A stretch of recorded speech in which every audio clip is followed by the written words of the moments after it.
Good morning, Senior Pride here. I'm going to address a topic today that I've addressed before, but I feel it deserves repeating.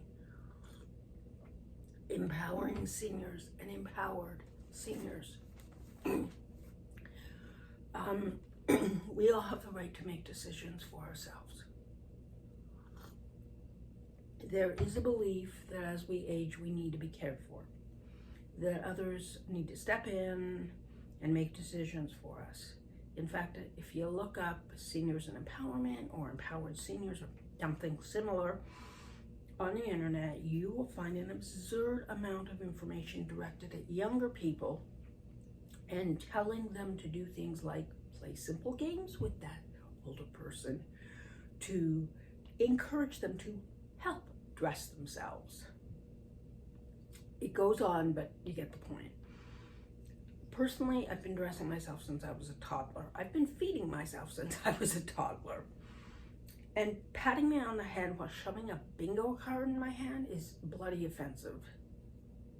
Ageism at its truly most obscene, taking away our basic right to decide our own lives. When others, whether professional or personal, decide for you without at least consulting you, if not letting you make the decision, depending on the situation, it says, I don't respect you. We all deserve better. Now, there are situations where caregivers must take over or support. Most of us, or some of us at least, have known someone in the later stages of dementia. It happens with age. And we recognize their difficulties, the limitations in making choices, in making appropriate choices, and even on basic skills as it extends. But despite that stereotype, most older folks are cognitively very able and quite capable of deciding just about anything for themselves. So how can we get ignorant people to hear us? First off, as my mom used to say, my mom had some great sayings. One of them was, pick your arguments. I think a lot of us have heard that from our parents. Some issues don't deserve to be addressed. They aren't that important. For those that do need to be addressed, plan what you want to say and to whom you want to say it. There are better and worse choices for whom you want to speak to, and the worst choices can make the situation more problematic, can make it worse. You may need to repeat yourself several times, saying it in a slightly different way every time in order to get your point across. Another tool that is very powerful is silence. Sometimes not responding is precisely what is needed to get your point across. Also, don't overshare. Focus on the issue at hand and not the emotions behind it or that you're experiencing because of it.